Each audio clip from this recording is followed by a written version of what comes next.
Hey guys, hope you are having a fantastic morning.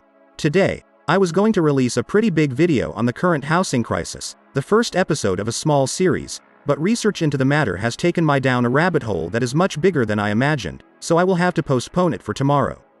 Instead, today I decided to make a special episode on healthcare. As we all know, Wall Street is one of the biggest reasons why the healthcare system in the United States is so blood-sucking, medieval and atrocious. We recently had a nurse come out and disclose some private information about how hospitals are using a specialized system to increase prices for patients. Today we will bring light to all of this. In case you need a recap on the connection between some of the most well-known institutions that are connected to both the shortening of meme stocks and healthcare, I have made some seriously deep videos explaining everything. Feel encouraged to go to this channel's playlist and look up the playlist titled Wall Street's Role in Destroying Healthcare for more content on this topic.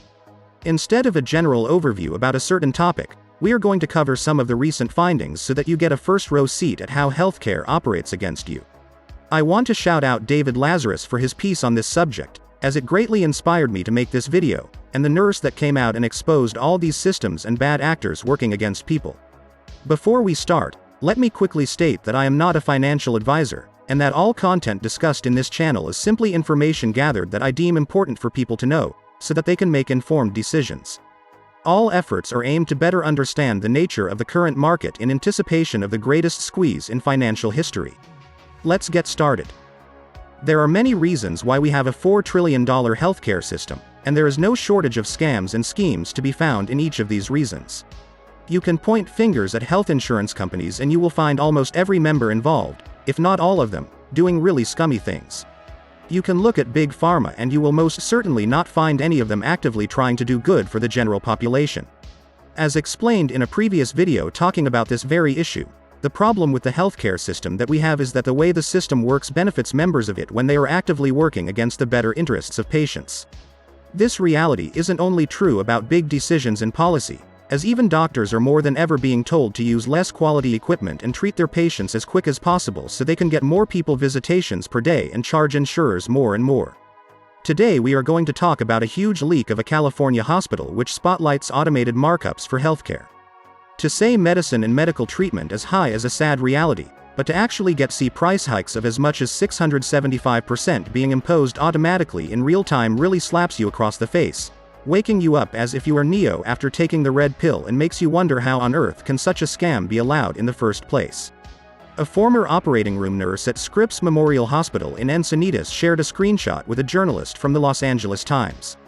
The screenshot was that of the facility's electronic health record system, and it showed that most price hikes ranged from 575% to 675%.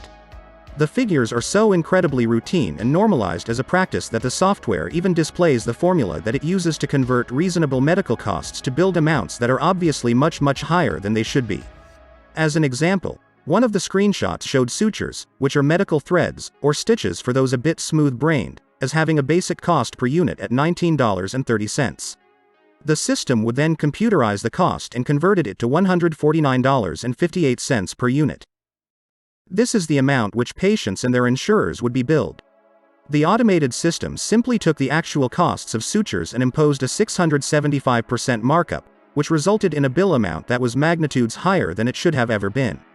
By the way, this is just the markup for sutures. We are not even accounting for the additional charges for doctors or anesthesiologists or X-rays or hospital facility fees or whatever other costs hospital charge depending on services and products used.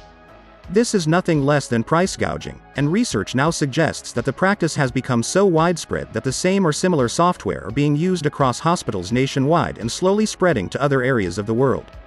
The nurse that took the picture, which remains anonymous, said to snap the photo as she watched the price start hiking up while the patient was still on an operating table.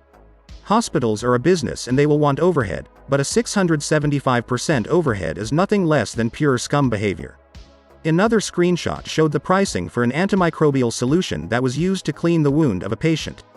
The cost per unit was $73.50, which is already highly overpriced as it is. After the software ran its course, the bill amount came up to $496.13, or a 575% markup for the $73.50. The nurse said one of her duties was running the tally for all supplies used during procedures. When she started asking questions as to why the markups were so ridiculously high, she was told that insurance companies wouldn't give them what they wanted.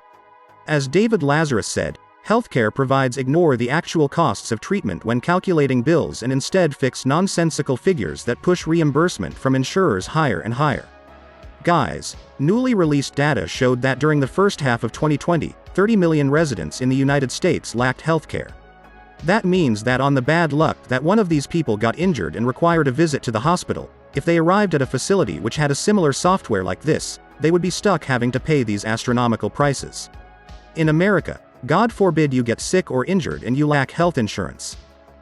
By the way, America's sad state of affairs has it that a great portion of people get insurance through their employer, but given that so many people have lost their jobs, and that companies are continually trying to hire for gig positions since it's better than paying its employees benefits, expect the number of people without health insurance to grow. You will find it all across the web, people taking pictures of their hospital bills, people getting financially destroyed after an accident. The stories happen every day. A woman was billed $809 for a plastic boot for her broken foot by a UCLA-affiliated clinic. What is crazy in this case is that the same exact type of plastic boot was found on Amazon for only $80, meaning she was charged nearly 1,000% markup. David Lazarus took a picture of the computer system inflicting the price hikes and took it up with some officials involved in the management department, asking why are there such staggering price increases built on the automated system. Janice Collins, a spokesperson for the hospital, declined to give a solid answer beyond confirming that the higher amounts shown in the screenshots reflect the hospital's chargemaster, the inflated list prices used for haggling with insurers. Of course, she would not comment about anything else, because she knows well enough to not say anything as it could be a liability for them in court, aside from the fact that nothing about this is good for patients. Instead, Collins sent a statement where she made out the hospital to be the victims of the circumstances, a reluctant player in a healthcare system that was established decades ago with outdated rules and policies. It's always these scummy institutions calling themselves victims for causing damage to people, and it's so triggering to watch politicians eat it up. None of the things in their response were technically wrong. It was a very formal statement that danced around the edges of the issues that were brought up without accurately answering any of the questions, simply opting to project and point fingers without passing any opportunity to call themselves victims of it all. The software used in this scam belongs to a software company called Epic, which says its programs have compiled medical records of more than 250 million patients worldwide. When asked if the company tailors its software to their own needs by setting markups in advance, they said they don't comment on their customers' proprietary systems. And this is another huge issue that the healthcare industry has. Because everything is so private, there is little to no transparency of what is happening, making investigate efforts more strained and harder to bring the truth to light. There is this desire for all hospitals in the United States to keep their pricing under wraps, to prevent patients from knowing how badly they and their insurers are being fleeced, and it needs to stop. These problems are going to grow more and more as Wall Street continues to grow their investments in the healthcare industry. Private equity has invested over $921 billion in the United States healthcare system, and now they own 4% of hospitals and 11% of nursing homes in America. The thing is, like I said, it's hard to know the number of medical practices taking place in their hospitals and the pricing happening, because unlike publicly traded companies, these hospitals are not forced to disclose this information with the public. They are also heavily buying out practices, as a way to price gouge as many people as possible and limit or eliminate options for people. Yale University already found that 2 large private equity-backed companies were at the heart of the surprise billing crisis. They were caught doing some pretty shady stuff, even going as far as keeping their doctors out of insurance networks so they could issue exorbitant bills to people. This never-ending malignant, psychopathic infestation of all institutions, public services and organizations that is taking place is not dividing the country, but killing people left and right. They buy out politicians and now, through donations, they make or break legislation. It certainly wasn't the most positive video, but it was an important one that needed to be made. Tomorrow I have a housing video that is pretty wild and jaw-dropping, so be sure to tune in for that.